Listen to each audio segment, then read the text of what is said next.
ये ब्रह्मांड अनंत है, क्योंकि इस ब्रह्मांड का आधार राधा कृष्ण का परिशुद्ध प्रेम अनंत है।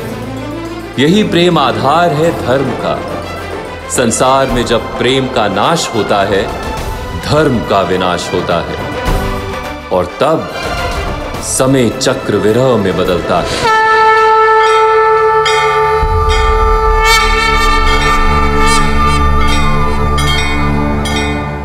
और समय आता है भगवान श्री कृष्ण के अगले सबसे दिव्य अध्याय के प्रारंभ का, धर्म चक्र परिवर्तन का।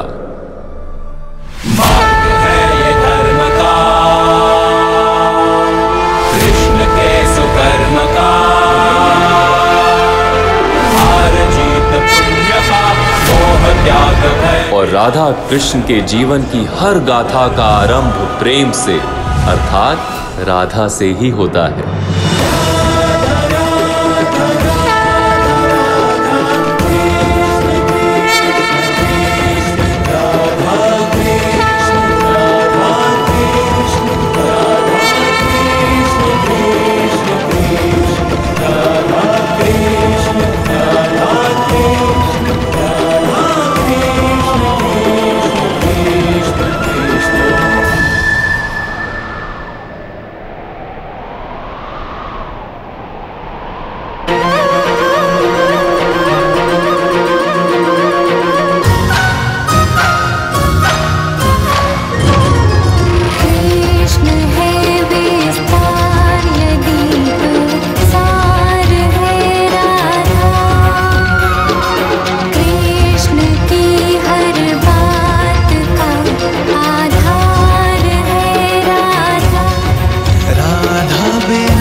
तुम आ गए।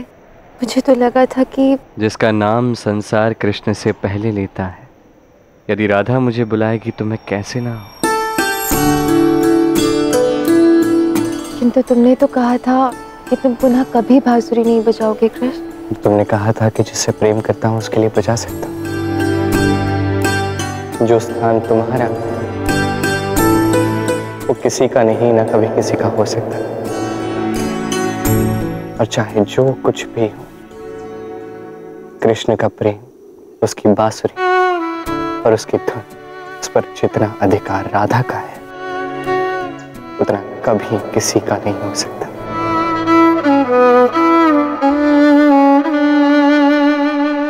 किंतु राधा, ये समय है धर्म स्थापना का।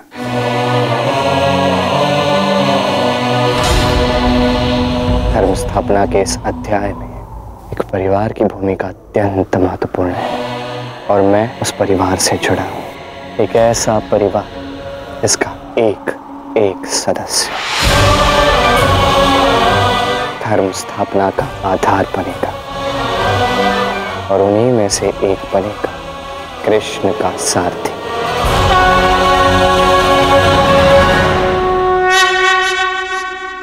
किंतु हमारे इस संबंध का क्या होगा कृष्ण?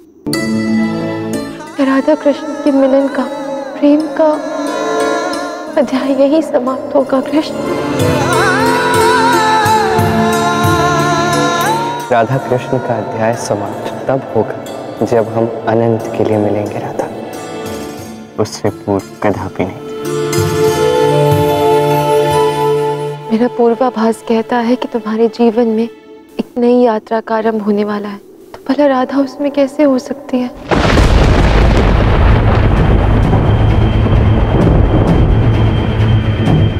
मेरे हर कर्म का आधार प्रेम है और मेरे प्रेम का आधार राधा।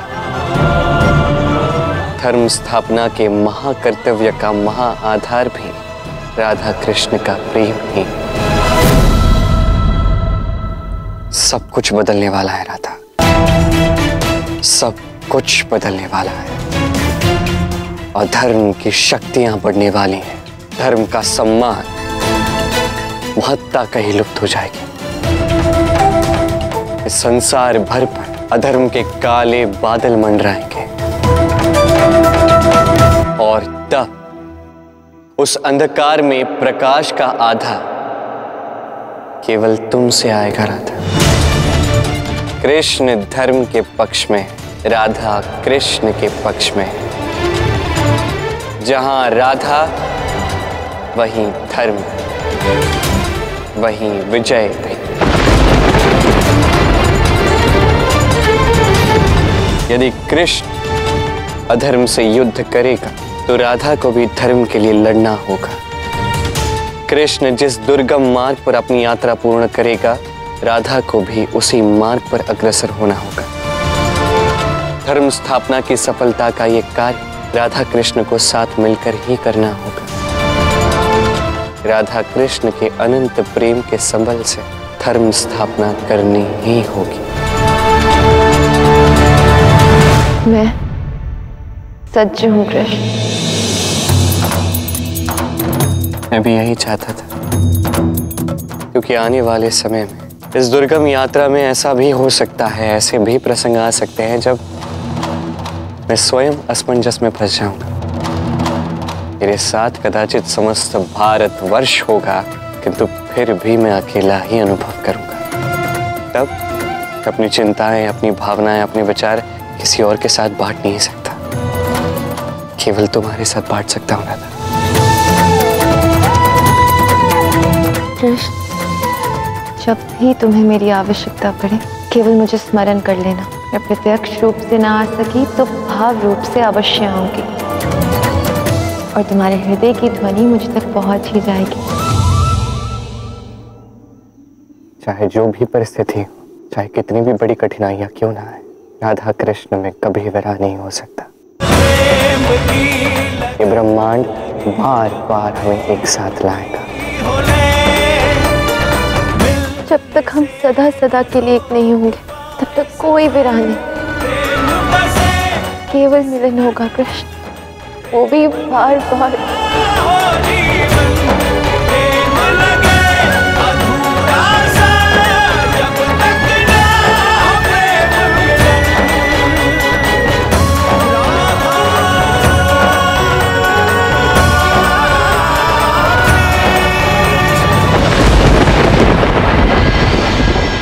कान्हा, कान्हा कहाँ हो तुम? कान्हा इसी समय मेरे सामने आओ। कान्हा, मैं एक बड़ा भाई होने के नाते तुम्हें आदेश देता हूँ, इसी समय मेरे समक्ष प्रकट हो, प्रकट हो, प्रकट हो।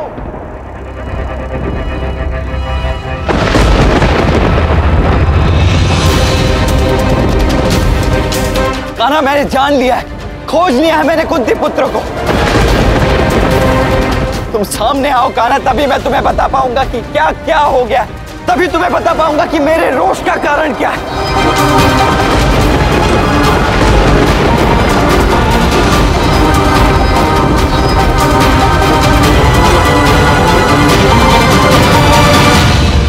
कृष्ण, मैं समझ गई हूँ कि हमारे बिछड़ने की घड़ी आ गई है, किंतु तुम्हारे जाने से पूर्व मैं तुम्हारा विजय तिलक करना चाहती हूँ।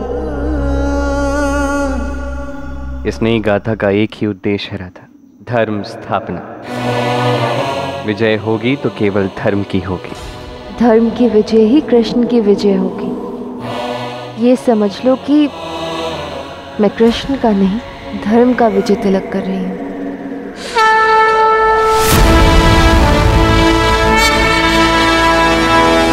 मार्ग है ये धर्म का, कृष्ण के सुकर्म का, हार जीत पुण्य पाप। आज मेरे भीतर के धर्म का विजय तिलक हुआ है। सर्वनाश हो इस महागाथा का इससे पवित्र आरंभ और कैसे हो सकता है। अब जाओ कृष्ण, अपना ये महाकार्य शीघ्र ही पूर्ण करके आओ। मुझे तुम्हारी प्रतीक्षा रहेगी।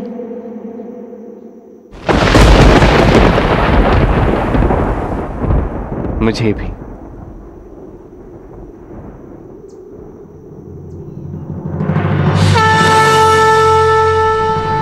कृष्ण की लीला है, कृष्ण की महिमा है, कृष्ण का गौरव धर्म सार है। कण कण में काया है, जन उद्धार का ये अवतार है। कहाँ हो तुम कान्हा? कृष्ण, कहीं इस क्रोध का कारण क्या है? क्रोध नहीं कान्हा, क्रोध की पराकाष्ठा है ये। मैंने सारी सूचना निकाल ली है। कान्हा, वो पांडव हमारी बुआ कुंती के पुत्र हैं, हमारा संबंध है उनसे। तुमने कहा था उनके साथ अन्याय हुआ है। कान्हा, उनके साथ जो हुआ है वो अन्याय नहीं, घोर अन्याय है। मैं तो कहता हूँ कि वो अन्याय भी नहीं, घोर अपराध है वो। उनके अपने ज्येष्ठ पिता के ज्येष्ठ पुत्र, उनके अपने भाई दुर्योधन ने अनेकों बार उनके प्राण लेने का प्रयास किया। तुम्हें तनिक भी अनुमान नहीं है कान्हा कि बुआ कुंती और उन पांडवों ने कितनी यातनाएं सही। मुझे तो ये समझ नहीं आ रहा है कान्हा कि तुम्हें ये सब ज्ञात होते हुए भी तुम अब तक मौन कैसे रहे। तुम्हारा कार्य तो संसार में संतुलन बनाए रखना है ना, फिर इतना बड़ा असंतुलन तुमने होने कैसे दिया? क्योंकि सूर्य तभी उदय होता है जब अंधकार अपनी सीमा पार करता है। मेरा हस्तक्षेप तभी अनिवार्य है जब संतुलन बिगड़ता है। जब पाप की सीमा पार होती है तभी तो कृष्ण आता है, और अब समय आ गया है कृष्ण के आने का। बताइए तो, अपनी शक्तियों से क्या सूचना प्राप्त की है आपने? कुंती पुत्र पांडवों के विरुद्ध उस दुष्ट दुर्योधन ने बहुत बड़ा षड्यंत्र रचा है कान्हा। जब पांडवों को मारने के अपने प्रत्येक प्रयास में वो विफल रहा तो उसने माता कुंती के साथ पांडवों को जीवित भस्म करने के उद्देश्य से उन्हें लाक्षागृह भेजकर उन्हें जला दिया कान्हा।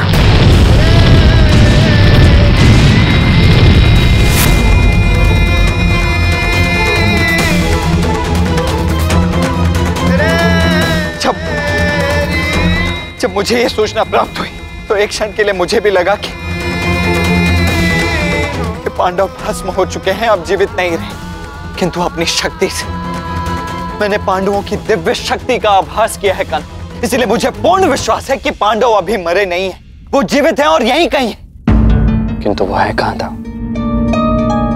लाक्षागृह के भस्म होने के पश्चात सभी को यह लगता है कि पांडव जीवित नहीं है, और क्योंकि वो हस्तिनापुर भी नहीं लौटे हैं इसीलिए इसका अर्थ स्पष्ट है, वो अवश्य ही अज्ञातवास में है। मैं तो उनके छिपने के स्थान को खोज नहीं पाया, उसका अनुमान तक नहीं लगा पाया, किंतु मुझे पूर्ण विश्वास है कि इस संसार में ऐसा कुछ भी नहीं है जो स्वयं नारायण की दृष्टि से छिपा हो। इसीलिए तुम कान्हा, तुम उनके स्थान का अनुमान लगा सकते हो, उन्हें खोज सकते हो कान्हा। ना मैं उनके स्थान का पता लगाऊंगा, ना ही उन्हें खोजूंगा। उन्हें खोजेंगे उनके जनक पिता। अर्थात वो कुंती ने वरदान से दिव्य देवताओं से अंश प्राप्त कर पांडवों की उत्पत्ति की है। वो सारे देवता पांडवों के उन जनक पिताओं से मिलने का समय आ गया है। वो सारे देवता जो पांडवों को धरती पर अवतरित कर उनके विषय में भूल चुके हैं, उनसे मिलना होगा। उन्हें उनके कर्तव्य का बोध करवाना ही होगा। देवराज इंद्र उन्हें यहां लेकर आते ही होंगे।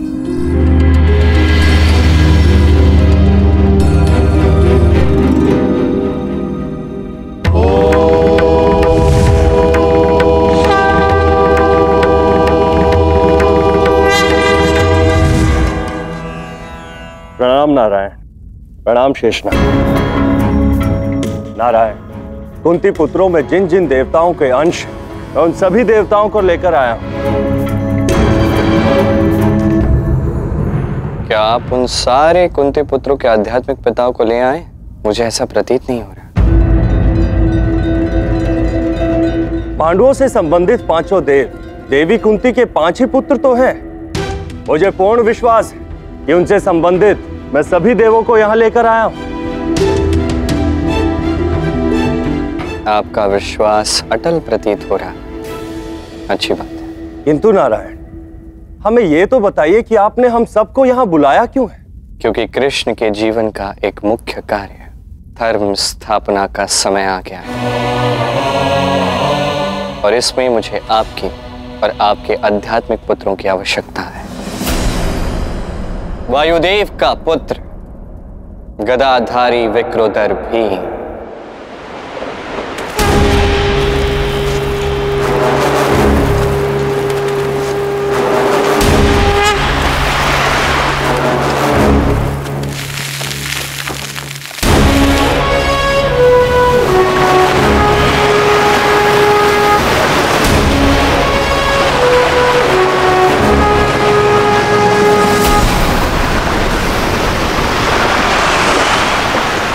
पवन की भांति बलशाली, प्रचंड वेगवान।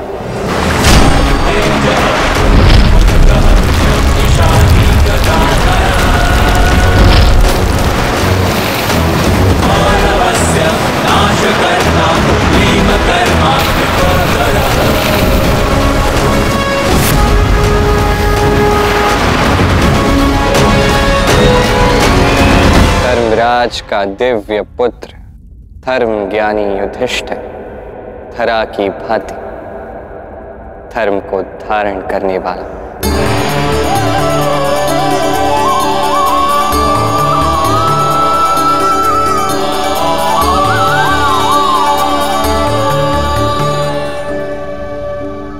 अश्विनी कुमार के पुत्र नकुल और सहदेव। नकुल जो वास्तव में रथियों में महारथी, अग्नि तत्व।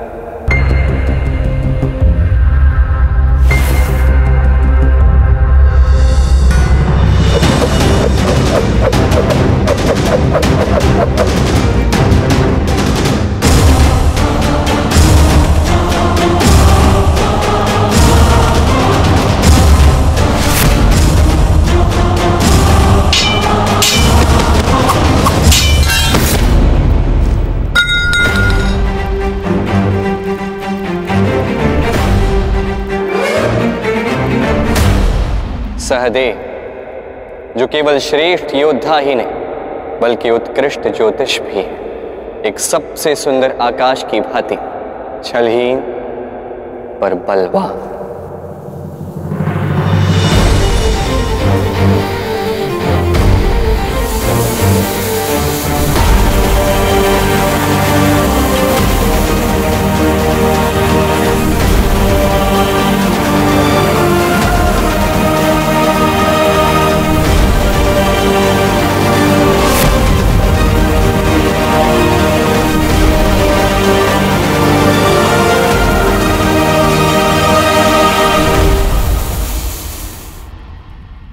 इंद्र आपका अंश धनुर्धर अर्जुन, जल की भांति सहज, समय के साथ परिवर्तन स्वीकारने वाला, वज्र की भांति कठोर, प्रहार करने वाला।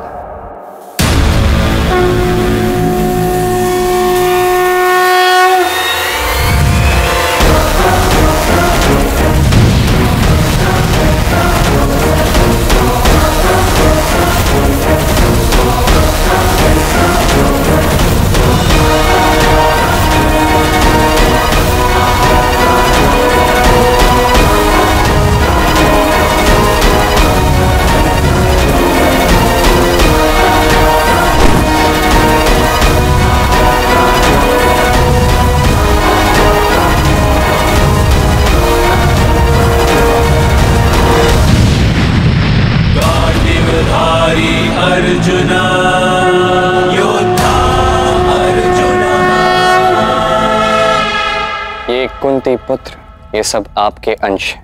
आप ही ने देवलोक की शक्तियों से उन्हें धरा पर अवतरित किया है। इतने महान पुत्रों को आपने अवतरित किया और आप इसके विषय में भूल गए।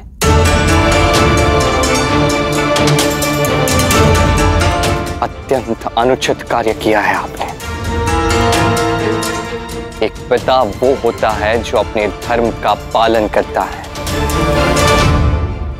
क्षमा करें श्री कृष्ण, धर्मराज होकर भी मैं अपना धर्म नहीं निभा पाया। इस भूल के लिए मुझे क्षमा कीजिए। नारायण, मुझे ऐसा आभास क्यों हो रहा है कि जैसे आप हमारी इस भूल सुधारने का हमें एक अवसर प्रदान करने वाले हैं। कृपया कर हमें यहाँ बुलाने का प्रयोजन बताइए श्री कृष्ण। कुंती पुत्रों पर षड्यंत्र हुआ है, इसके कारण आज वो दुख में है। उनके अपनों ने ही लाक्षागृह में उन्हें जीवित जलाने का प्रयास किया है। वो सुरक्षित रूप से वहां से बच तो निकले, किंतु आज भी उनके जीवन पर, उनकी माता के जीवन पर संकट है। आज भी वो अज्ञातवास में है, अपनी सारी दिव्य शक्तियों को साथ लेकर कहीं छुप रहे हैं। यहां तक कि स्वयं शेषनाग उनके स्थान का पता नहीं लगा पाए।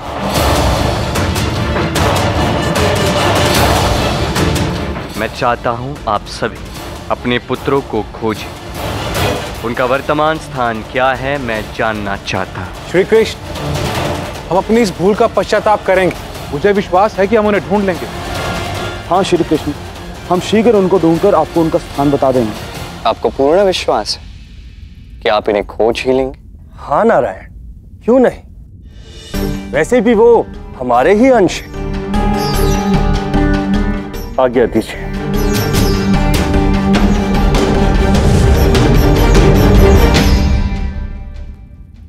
कान्हा, तुम्हें देखकर ऐसा क्यों लग रहा है जैसे ये देवता अपने इस कार्य में सफल होने ही नहीं वाले? तो बात महत्वपूर्ण नहीं है था। महत्वपूर्ण बात यह है कि कुंती पुत्रों के विषय में एक अत्यंत महत्वपूर्ण बात अब तक देवराज इंद्र को अन्य किसी भी देवता को ज्ञात ही नहीं है। इन्हें इतना आत्मविश्वास है तो इन्हें खोजने दीजिए, पर किसी के हाथ कुछ नहीं लगेगा, क्योंकि ये सभी अंधकार से घिरे हैं। उनके साथ प्रकाश है ही नहीं। प्रकाश? तुम क्या कह रहे हो कान्हा? प्रकाश जो सत्य है, सबको शीघ्र ही ज्ञात होगा सत्य क्या है था। आपको भी। तुम्हारा ये रूप तो मैंने पहले कभी नहीं देखा, इतना गंभीर, इतना दृढ़। क्योंकि आज तक इस रूप की कभी आवश्यकता ही नहीं पड़ी था, किंतु अब इस अवतार कार्य में मेरे इस उद्देश्य संसार कृष्ण का एक नया रूप देखेगा, एक नया अवतार देखेगा। एक ऐसा कृष्ण जो केवल संचालक ही नहीं, सृजन करता। एक ऐसा कृष्ण जो केवल परम प्रेमी ही नहीं, महारौद्र भी है। एक ऐसा कृष्ण जो केवल धर्म पालक ही नहीं, धर्म संस्थापक भी है। अब चुना जाएगा कृष्ण का सारथी और आरंभ होगा धर्म चक्र परिवर्तन। कृष्ण की लीला है, कृष्ण की महिमा है, कृष्ण का गौरव धर्म